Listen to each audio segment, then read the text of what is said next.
You are now listening to AB on the Unpopular Opinion Podcast. Yeah. Hey,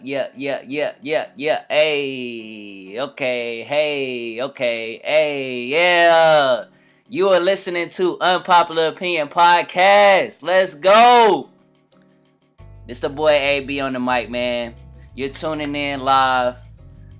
I'm ready to do this, man. Let's get it. I only got short time. Got about 20 minutes to record this real quick. So let's get right into it. Monday Night Football. Oh, sorry. I said this in the Instagram video as well. Sunday Night Football. Eagles versus Falcons. We gonna jump right into that. Let's go, man. So really good game. First off, congratulations to the Falcons on the win. They were at home. They had the home crowd rocking. Big Boy was in the building. I was in VA with the boy Dev and Justin. What's up to you fellas, man? Appreciate y'all welcoming me in, making me feel right at home in VA while I was on the road on my way back from DC. And I just went ahead and went to a little sports bar, man, just to go kick it and watch the game. I went ahead and watched the first half before I drove back home to the Bull City. But yeah, man, really good game. First half, the Falcons were coming out, and I think their game plan was to get us on the outsides to try to, beat us on the perimeter. You saw a couple screens, I think jet sweeps they ran, just some out routes just to get us on the outside. Some of the key plays that I kind of wrote down were Wentz interception on 3rd and 8. Man, I gotta say this, our O-line played really bad. I think pretty much all game. I think they had some solid protection.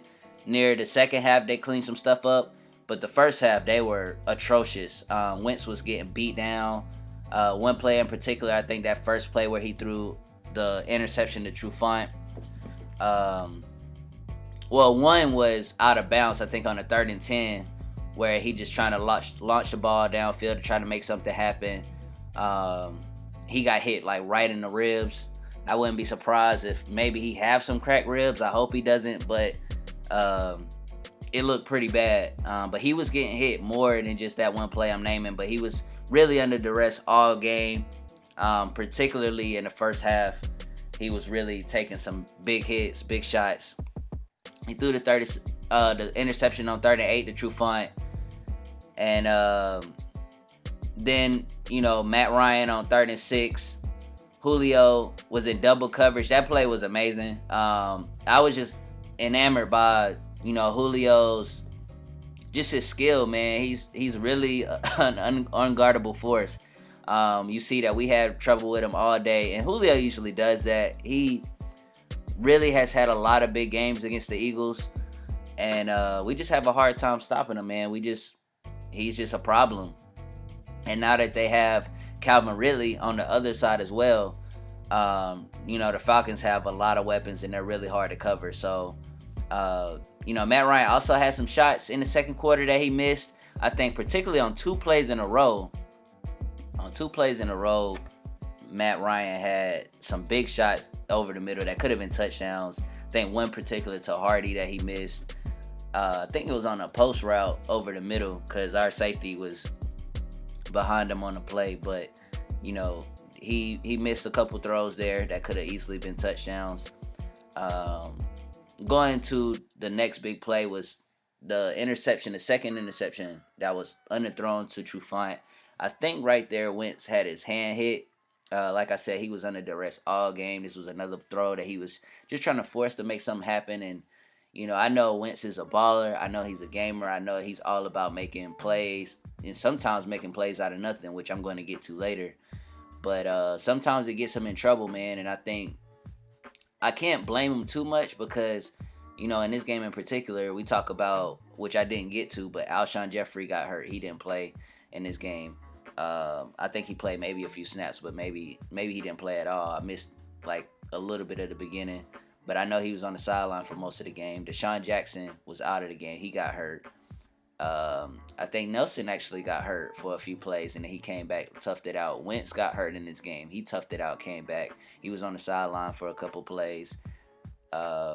Jason Kelce got hurt. Timmy Jernigan got hurt. So we just had a lot of injuries this game. I don't know what was going on or Sometimes the injury bug just bites you, man. But hopefully a lot of those guys can come back. I think I did just see Timmy Jernigan is going to have foot surgery. He's going to be out, I think, at least a month.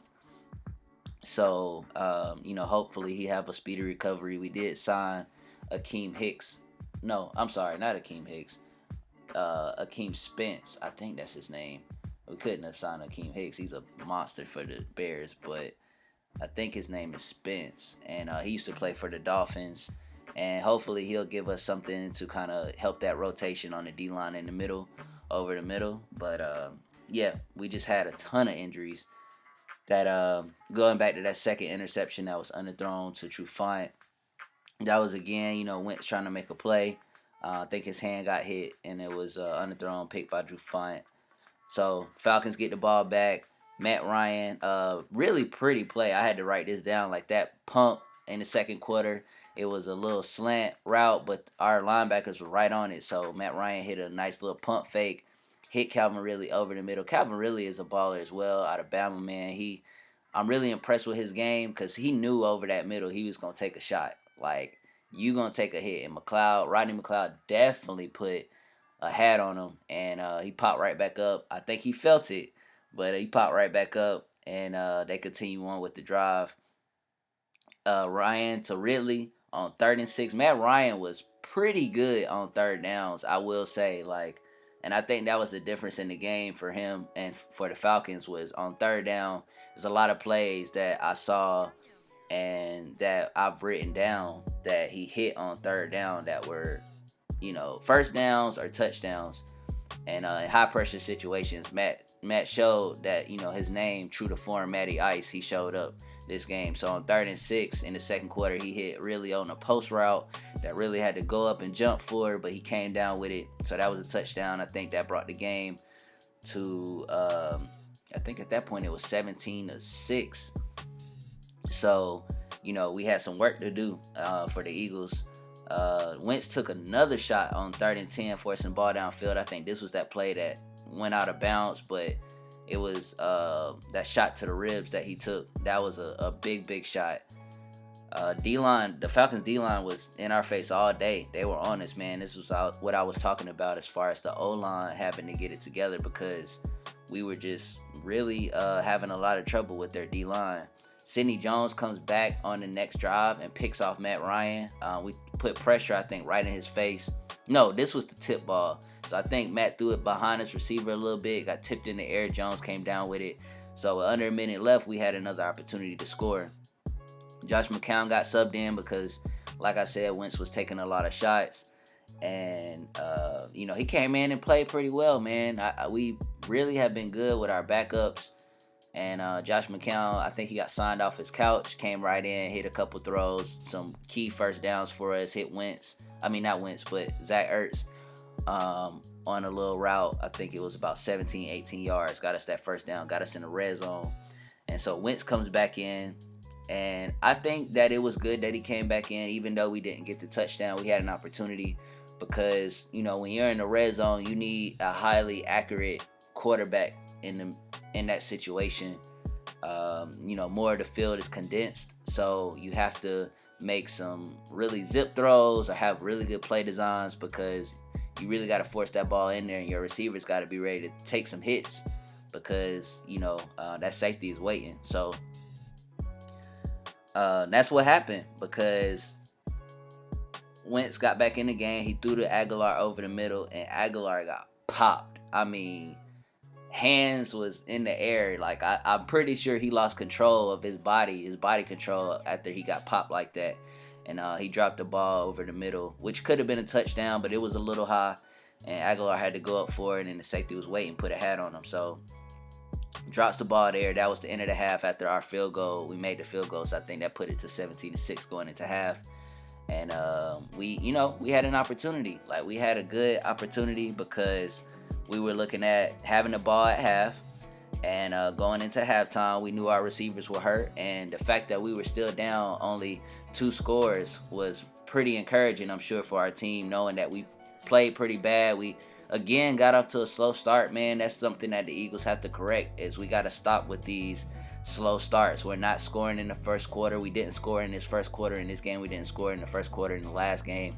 And luckily, we collected ourselves and came back against the Redskins. But, this time the Falcons are a better team than the Redskins, and they have a very explosive offense. So we have to do better on first quarters in our situations and getting into the game early. So going into half, after the half, Clement fumbles on the kick return. I think a rookie corner, Sheffield, he punched the ball out. Beautiful play by him.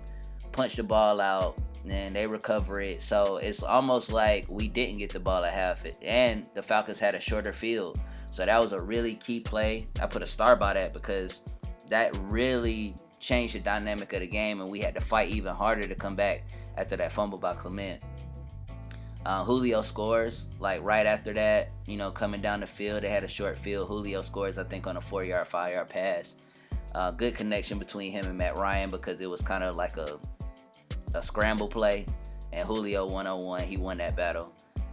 So then coming back, I think they stop us. They get the ball back. Darby gets an interception after we blitz, come right into Matt Ryan's face, puts a lot of pressure on him, and he kind of throws up a lame duck. Darby comes down with it, returns it for a few yards.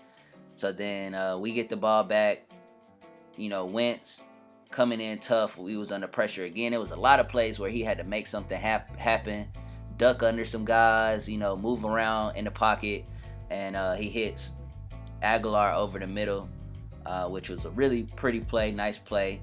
And then Wentz tries to run it in for 2, but he just got just short. His knee hit the ground right before he got in. It was originally called a successful 2-point conversion, but it got overturned after the replay. Austin Hooper fumbles on the next drive, which we were down 12-17 at this point, so this could have gave us a short field. Hooper fumbles after, he catches the ball. One of our defenders go low. He fumbles on the play. Mohamed Sanu, even though his stats didn't really show that he had a big game, I wrote him down for having a pretty good game because he showed up. He got that fumble recovery. He made some big plays by, working in the short end of the field and, fighting hard to get some first downs that they needed on second and third down. So Mohamed Sanu really played well, even though his stats didn't show it. And fantasy owners probably won't be happy about his stats. But as a team, he played really well, especially on that fumble because that could have really changed the game. But then Matt Ryan, works downfield, gets into the red zone. He throws an interception right to Jerry in the red zone and their end zone. So that stopped points for them. And we got the ball back. Jerry almost messes up. I was screaming at the TV because he tried to run the ball out of the end zone and get stopped like right at the line of the end zone. So we could have been starting field position at the 1-yard line. Luckily, I think we got it at the 20-25. So whatever it is, I think they changed it to 25 now. But yeah, so we worked on that drive with decent field position instead of starting at the 1. So then Wentz with an amazing play, man. This was on that next drive where I think they stop us a couple times and then we get the ball back. But on 3rd and 9, man, Wentz came through with a crazy play. I wish I could show y'all the visual, but I probably won't have it on my YouTube, just, for certain reasons. But also, he came through, man, like with a crazy play. Scrambles out of the pocket, a guy hanging all over him on his back, and he throws the ball, looked like on a post route on 3rd and 9 to Hollins, and it was deadly accurate. It was right on point, basically from his knee, like just before his knee hit the ground. He throws over the middle, dart pass, right on the money, and it goes for a first down. What ensues after that is we keep the drive alive. Wentz goes on a sneak with 3 minutes left, scores. Then we get a 2-point conversion by Zach Ertz. That puts us up by 3. So, 20-17 at that point. And we looking good, man. It was little over 3 minutes left. And, we scored. So, now it was up to our defense at that point, which our defense played really well. I'm not blaming them for this loss because they played very good, pretty much all game. And we almost held them to 17, but great play by the offensive coaches for the Falcons, because on 3rd and 3 we stopped them. It looked like we were going to get the ball back. They could have punted and try to hope that their defense gets a stop, but they went for it on 4th and 3. That play was a screen to Julio, which Matthews on the left side, Jake Matthews, he really gets I would say the little golden star for this play and for this game, because he hit a crack block that was perfect, because I think we were playing man-to-man on that play, going man up on 4th and 3, just hoping that we was going to get a stop, and Jake Matthews come on a crack block, hits our corner. It opens Julio up for, I think, a 44-yard, completion off of a screen, turned into a touchdown, got them up 24-20. And then, you thinking that, now the Falcons have to make a stop and we can come down and maybe make a play, but we have to score a touchdown at this point, 20-24. So Wentz throws a perfect pass. Oh my gosh, man. This was crazy, because even though we would have scored early and I think the Falcons would have had like a lot of time on the clock, I think at this point the clock was like at 140 or 130 something. Wentz throws a perfect pass on 3rd and 2. That easily would have been a touchdown. Aguilar drops it. I mean, it goes right through his hand. Like, right through his hand. I'm just like, Aguilar makes some really tough catches.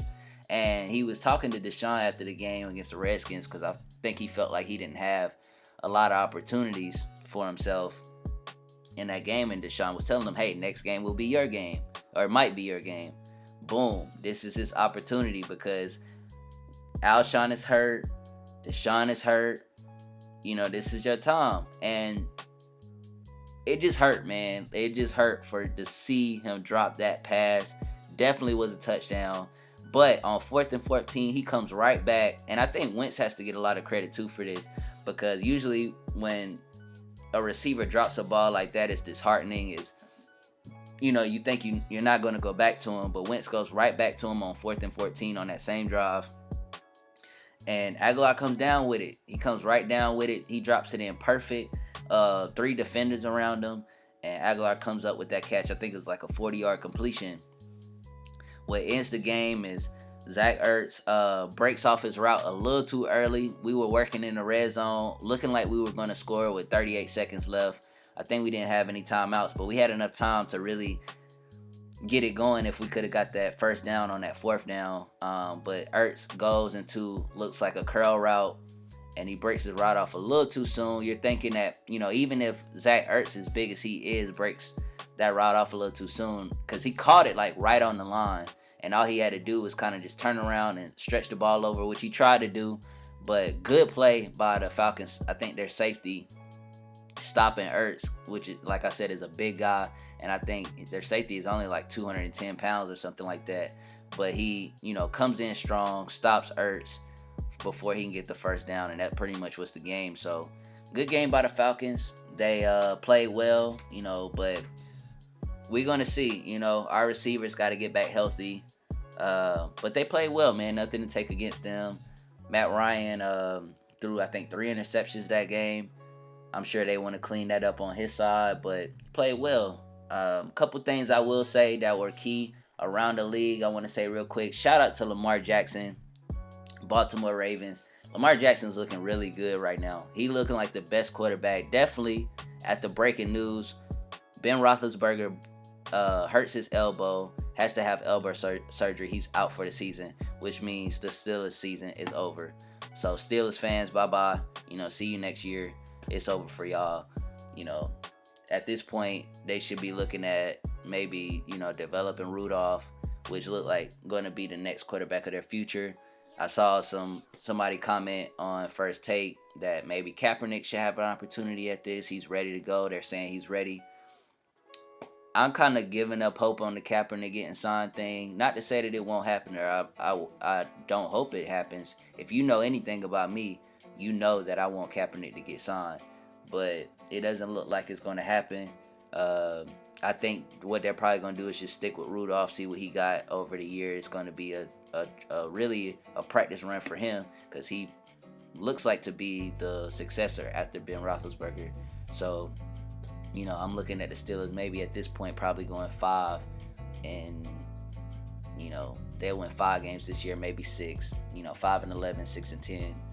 I don't see them doing much, but Mason Rudolph could be a lot better than I think. So we'll see. I didn't think that the Steelers were going to be very good anyway. I thought they were going to be an 8-8 or 9-7 team this year. But like I said, man, back to Lamar Jackson, he had 272, 2 passing touchdowns, 120 rushing yards. The boy is looking fantastic out there. I'm really impressed with him. A lot of people were saying that he needed to switch positions when he came into the league, got drafted as a quarterback, when he played great at Louisville throughout his collegiate career. Look at him now. I think that just speaks to his character, hard work, and dedication. The coaching staff believing in him. Coach Harborough really, believing in Lamar Jackson because they had Flacco. Flacco brought them a Super Bowl. They got rid of Flacco, trusted in Lamar Jackson, and they're looking like they made the right decision, man. I like what the Ravens are doing right now. I really am thankful for them for giving Lamar Jackson a chance and, letting him really play the quarterback position.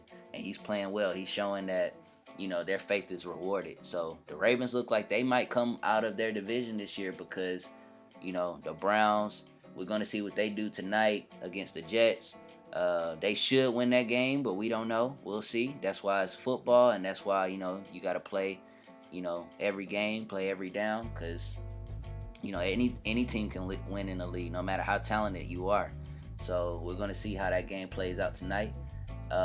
Like I said, Ben Roethlisberger is going to have to have surgery. He's out for the season.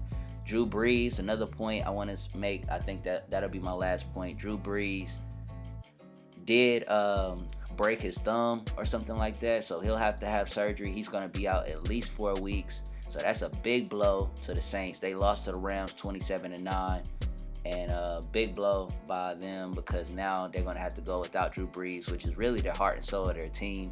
He's going to be out for 4 weeks. Alvin Kamara fans should be happy, or people who drafted him in their fantasy league should be happy because I'm expecting to see a lot of Kamara now that he's out. Teddy Bridgewater's going to get another opportunity to show what he can do. So not all hope is lost. Not saying they're going to lose every game that Drew Brees is out, but it's a huge blow to the Saints. So I appreciate y'all for listening in, tuning in. It's a really quick podcast, really quick episode. I'm going to go back and cover the remaining games, or a few of the remaining games that had happened this week, a few key games. But shout out to VA, shout out to my dog Dev and Justin. I appreciate y'all again for embracing me, bringing me in, and just showing me around the city what y'all do. Yeah, man, this is Unpopular Opinion. This is the podcast that I really love doing this, and I hope y'all love the content as well. So I'm out. Have a good day. Take care.